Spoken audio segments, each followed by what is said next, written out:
Bueno, compañeras y compañeras, muy buenos días. Un saludo muy cariñoso y muy especial. Y empezar por congratularnos, ¿no? Esto está saliendo supremamente bien. Supremamente bien. Le decía yo ahora a Sergio, la mejor prueba de que esto está saliendo súper bien es que imagínense la cara que deben tener nuestros contradictores, esos que nos maltratan de tantas maneras.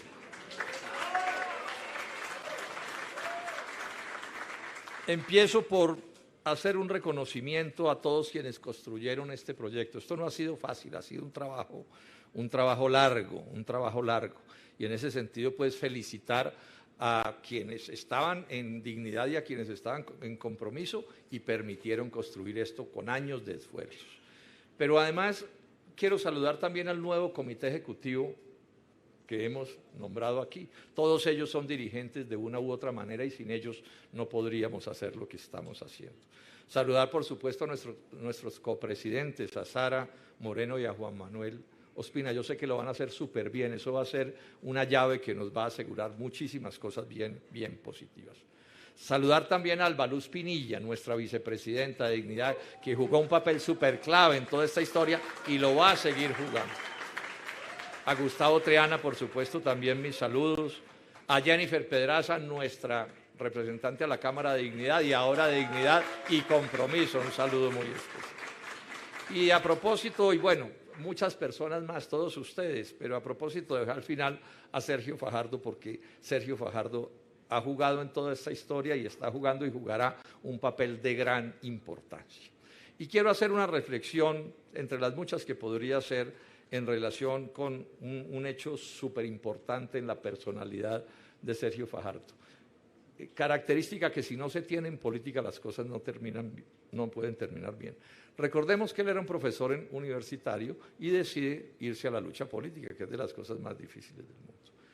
Como alcalde de Medellín termina esa alcaldía y pues digamos que se convirtió en una figura nacional.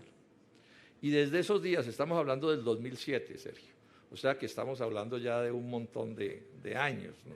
Un montón de años. Todo el tiempo ha sido asediado por las fuerzas más retardatarias de Colombia, más reaccionarias, por lo peor de este país para cooptarlo. Y le han ofrecido de todo. Y si hubiera dado un paso en esa dirección, probablemente nadie sabe a dónde iría en su carrera política. Pero ha sido una persona de principios, ha puesto unos linderos, unos límites y dice, yo voy hasta aquí y de ahí para allá no voy, así eso me cueste los sacrificios que tenga que costarme. Eso yo creo que tenemos que convertirlo en una especie de pensamiento guía de lo que hacemos nosotros aquí. Hay límites que no pasamos, claro, las flexibilidades de la política, sí, pero no andamos con los mismos, con las mismas, porque no es cierto el cuento de que haya que ganar a cualquier precio y que entonces los mismos con las mismas terminan haciendo lo que uno les dice que haga. Eso no sucede y lo estamos viendo hoy por hoy. No entran sin mermelada, pero tampoco entran sin sus puntos de vista retardatarios y regresivos y contrarios al progreso de Colombia. Esa es la realidad. Entonces quiero empezar por resaltar esto, entre otras cosas que podría resaltar de la personalidad de Sergio Fajardo. Bueno, señalar además que lo que estamos creando, como ya se ha mencionado aquí, es una tercera fuerza. No es cierto que Colombia esté condenada a escoger entre quienes tienen como su guía o como su caudillo a Álvaro Uribe y a Gustavo Petro. No es cierto. Esas son dos opciones de la política nacional. Nosotros estamos construyendo una tercera posibilidad, no de ahora. O sea, lo nuevo es esta formalidad, pero en la práctica venimos trabajando desde antes. Y estamos en esto porque los hechos ya han demostrado, en algún caso hasta la saciedad y en otros cada día está quedando más claro, no son capaces de resolver los problemas nacionales, no son capaces. Pueden montar sus combos, irles muy bien, tantas cosas, oropeles y lo que sea, pero se supone que aquí lo que estamos es bregando a cambiar a Colombia porque este país está demasiado mal. Cada día peor, eso hay que reconocerlo como una realidad, como una tragedia dolorosísima que estamos viviendo los colombianos. Y entre otras cosas no son capaces de cambiarlo porque son incapaces de unir al país. Los países solo salen adelante si son capaces de encontrar razones en torno a las cuales unirse. Razones, claro, de progreso, de civilización, de desarrollo, de mejorar las condiciones de vida de la gente. Y entonces dentro de esto mencionemos 3 temas. El tema de los estatutos, nuestra concepción democrática. Este no es un asunto menor. O sea, aquí estamos en este evento dando una batalla contra una cosa que cada vez es más profunda en Colombia y más perniciosa, que es los caudillos reemplazando a los partidos. Y yo comentaba ahora con Juan Manuel y con Sergio, yo no conozco caudillismos que no hayan terminado siendo estériles. Esa es la triste realidad. No, aquí estamos construyendo es un partido de afiliados, con directivos, con estatutos, con democracia interna. Nadie es propietario de esto. Y esa democracia, como una manera de dirigir la política, es lo mejor que ha podido crear el género humano en todas sus experiencias y en toda su civilización. Y eso es lo que somos nosotros y lo que estamos haciendo aquí. Decisiones democráticas, participaciones de todos los tipos, los detalles especializados, resaltemos esto y lo vimos en esto. Este es un partido que crea unos estatutos que tienen que ver con nuestra realidad, con nuestra historia de las desigualdades. Entonces aquí hay juegos particulares, hay discriminaciones positivas, por ejemplo, para mujeres, para afros, para LGBTIQ, para jóvenes, etcétera, porque tenemos una visión de las cosas y la promovemos desde el principio, desde la propia concepción estatutaria. El otro asunto que quiero mencionar es que tenemos unos principios. Como ya se ha resaltado aquí, no le jalamos a cualquier cosa. Tenemos límites, tenemos principios que en política no son fáciles de tener, cuestan, pero los tenemos. Eso es lo que nosotros somos. Me voy a referir brevemente al tema de la corrupción como una de las cosas que atacamos de frente. Son muchas más las que podría mencionar, pero por razones del tiempo no hay cómo hacerlo. Me voy a detener en la corrupción. Porque aquí nos han querido meter el cuento de que roba pero hace. No, si roba no hace. O sea, si es corrupto no hace. Puede que ponga un bulto de cemento, una cosa, pero es que no estamos hablando de eso. Porque además esos son instrumentos de la corrupción y del soborno. Yo no puedo creer que esté de verdad por el progreso de su país. Yo no puedo creer que alguien ame de verdad a su país, un requisito sin el cual no se puede servir. A una persona, a los niños, o se roba la plata de la educación de esta nación, o se roba pues los recursos, bueno, de tantas cosas, de la salud, de lo que sea. No es posible que esa persona se oriente en la vida por la idea de construir un gran país, un país respetable en el concierto internacional, que nos haga sentir orgullosos, tan buenos como los mejores del mundo. No es posible que esa gente actúe con esa convicción, no es posible. Pero además porque matan la democracia. Los reyes, parte del problema con los reyes es que heredaba el que heredara. Podía ser bobo, bruto, el más corrupto, el más sanguinario, pero como era el hijo del rey y representaba a Dios en la tierra, listo, aguántenselo. Uno de los grandes avances de la revolución industrial, de la economía de mercado, es haber creado las democracias. ¿Cuál es el encanto? No son perfectas, pero permiten reemplazar a los que no hacen las cosas bien. Por lo menos esa es la teoría. Y la corrupción política lo que hace es permitir que los peores puedan ganar y ganar y ganar y ganar y destruir a los países, que es a lo que estamos asistiendo en Colombia. Esa es la realidad a lo que estamos sometidos. Entonces este tema de la lucha contra la corrupción tiene un contenido político muy profundo, al que no podemos renunciar, por supuesto que al que no podemos renunciar de ninguna manera. Mencionemos un tercer aspecto que está muy planteado en nuestro programa. No me voy a detener pues porque el tiempo no nos da, pero voy a mencionar unos cuantos asuntos para sacar después una conclusión. Entonces, por ejemplo, entonces decimos, educación universal, pública y gratuita. Ese es un sueño, una mira que ponemos. No puede haber progreso donde los pobres tienen una educación de pacotilla. Decía Humberto de la Calle que la educación privada de alto nivel se nos volvió una nueva sangre azul. O sea, es una especie de regresión a las concepciones medievales y son las cosas que nos están pasando. El tema del cuidado ambiental, pues claro que tenemos que cuidarlo, pero también hay que cuidarlo con rigor y con seriedad. Esto no puede ser un instrumento de la politiquería. A ver quién se inventa la mentira más grande para salir a engañar incautos. También como el Mesías. Pues es un tema que nosotros, si ustedes miran ese párrafo, está súper bien planteado. Reconociendo, digamos, el problema, pero reconociendo también que abordarlo no es nada fácil. Esto no es soplar y hacer botellas. El tema de la seguridad alimentaria lo planteamos también. Esto es una vergüenza. O sea, que un país de este tamaño, con las tierras, las aguas, la gente que tiene, y hemos perdido nuestra seguridad y nuestra soberanía alimentaria. Estamos importando una suma absolutamente absurda de productos agropecuarios. Nos metieron la mentira cuando empezaron con esas cosas. No, que es que van a ser muy baratos. Mintieron también. No son baratos, no pueden ser baratos porque son producto del monopolio.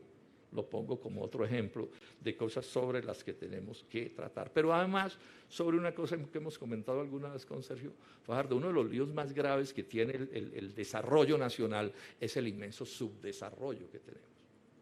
Entonces sí, uno puede decir lo que quiera en educación, pero ¿y dónde están los recursos? ¿Los tenemos? En respaldo al agro, ¿dónde están los recursos? Y en todas las cosas, ¿dónde están los recursos? Y entonces les voy a dar una cifra para que ojalá no se los olvide. Colombia es un país con un capitalismo de míseros $6.000 de producto por habitante. Míseros $6.000. Miren, les hago la comparación. Un gringo promedio, $70.400 al año. Un alemán promedio, $50.800 al año. Un francés promedio, $43.500 al año. Y nosotros en 6.000. Y claro, todos soñamos con vivir como viven los países desarrollados. ¿Y cómo? ¿Qué hacemos frente a este problema? No cuenta. Y nos metieron a competir con ellos. Entonces nos pusieron a competir en condición de igualdad con los gringos y resulta que un gringo promedio produce 11 veces más riqueza que nosotros. Y en el estrellón de los países, ¿saben cuál es la diferencia? Ellos son 27 veces más poderosos que nosotros. Entonces no me digan que no es mucha ficción decirle a un empresario nuestro, a un campesino nuestro, a un productor, que si no compite con un caimacán de ese tamaño, 27 veces más grande, lo que pasa es que es un imbécil y es que no entiende nada. Esos países no se construyeron así. Las soberanías nacionales las logramos los países, incluido Estados Unidos, fue reclamando la posibilidad de desarrollarse. Y si no, no serían lo que son. Es más, los avances que tenemos nosotros con todos los limitados tienen que ver que también un día nos independizamos de España y decidimos construir un país diferente. Y miren esta experiencia. ¿Cuáles son los dos únicos países del mundo que se han desarrollado de verdad en los últimos años? Pues digo yo de los grandes, hay unas particularidades. Se llaman Corea y China. Con todas sus limitaciones también, pero el salto adelante es enorme. Entonces, ¿en qué queda la teoría racista que nos venden aquí en Colombia diciendo que somos subdesarrollados? Es porque somos brutos, vagos y perezosos, porque venimos de indios, negros y españoles, ni siquiera alemanes, me decía alguien un día. ¿Y cómo se explica lo que le pasó a esos dos países? ¿Fue que les cambiaron el equipaje genético? No, tomaron decisiones políticas y económicas diferentes. O sea, que son muy fáciles, imitaron los éxitos de los que habían tenido éxito, porque uno no tiene por qué andar inventando la bicicleta. O sea, sin industrialización no hay progreso serio de los países y eso nos está matando. Y entonces aquí aparece una pregunta que yo sé que puede ser discutible, pero lo quiero plantear. Nosotros tenemos un capítulo muy robusto de relaciones internacionales, léanlo en el programa, una cosa muy juiciosa, muy democrática. Nosotros partimos de la base de que Colombia se tiene que relacionar con todos los países del mundo, sin excepción, pero tienen que ser relaciones de beneficio recíproco, de respeto mutuo, donde ellos ganen y nosotros ganemos, y de respeto a la soberanía nacional, sino qué sentido tiene el asunto. Y entonces, ¿por qué estamos como estamos? Les voy a dar un dato. Yo sé que esto se puede prestar a discusiones, pero lo planteo. ¿Quién manda en Colombia? ¿Quién ha sido el jefe de los mismos con las mismas? Me refiero al gobierno nacional o a los gobiernos nacionales a lo largo de 78 años. 78 años. O sea, no es que estamos ensayando apenas ahorita, no. 78 años llevamos ensayando. Se llama el Fondo Monetario Internacional, el FMI, creado después de la Segunda Guerra Mundial. Aquí no se cae la hoja de un árbol en el poder económico del país, sin que ellos tengan que ver. Y resulta que el Fondo Monetario Internacional no es ningún poder económico neutral. O sea, estamos en el capitalismo, en la economía de mercado. Las relaciones entre las personas y entre los países están signadas por la ganancia. Y entonces, si nosotros no somos capaces de relacionarnos con el mundo en economía de mercado, porque estoy hablando en economía de mercado, pero diciendo, bueno, pero ¿y nosotros cómo vamos en el negocio? Entonces nos han dicho, se van a desarrollar por la deuda externa, vamos en 180.000 millones de dólares de deuda externa. Ya no hay con qué pagarla. Y miren cómo estamos.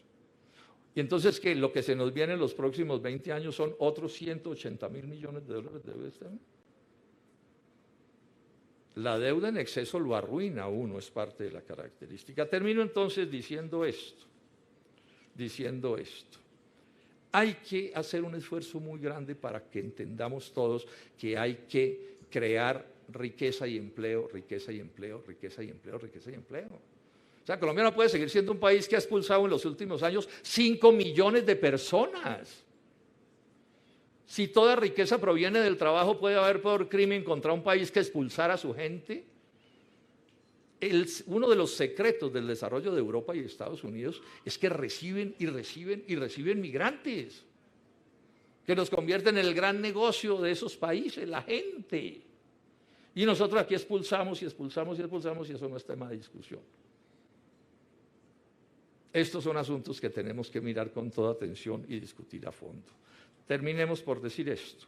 La tercera fuerza, eso es lo que somos. Nosotros somos los cimientos de la tercera fuerza. En medio de 1000 debates y controversias y énfasis y todo, que yo entiendo muy bien que estamos creando una fuerza democrática en sus concepciones, pero en sus prácticas, además, no tengo en eso ninguna duda. Pero además también insistamos esto, somos como el cimiento de la tercera fuerza, pero la tercera fuerza tiene que ser mucho más grande que nosotros. Y entonces parte de lo que se viene, como ya lo mencionó Sarita aquí, es que tenemos que irnos por todo Colombia a invitar gente que se vincule, gentes buenas que quieran hacer parte de nuestra organización, bienvenidos. Pero también bienvenidas coaliciones, alianzas y acuerdos con gentes buenas que también las hay que no necesariamente hacen parte de nuestro partido. Ese es el trabajo que se nos viene. Y por último esto, compañeras y compañeras, yo estoy absolutamente convencido de que nosotros tenemos más razón que nadie en Colombia. No voy a decir que somos perfectos, pero tenemos más razón que nadie en Colombia. Pero con eso solo tampoco se hace política. Tampoco se ganan las votaciones, que es al final lo que hay que hacer. Entonces, mi invitación muy cordial, compañeras y compañeros, a todos, a los dirigentes, a todos los niveles. Vamos a trabajar duro, súper duro, recontraduro. Sergio ha dicho que no va a ser candidato a nada y yo tampoco voy a ser candidato a nada. Pero vamos a recorrer este país, maletín en la mano, respaldando candidaturas como si fueran las nuestras. Como si fueran las nuestras.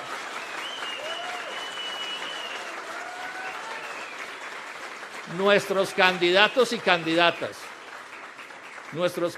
candidatas que le juegan el pellejo, la vida a esto, porque ser candidato en Colombia es una cosa complicada. Lo menos que necesitan de nosotros es todo el respaldo, toda la generosidad y todo el entusiasmo. Y con esas condiciones vamos a obtener enormes triunfos en las elecciones de este año. Muchas gracias.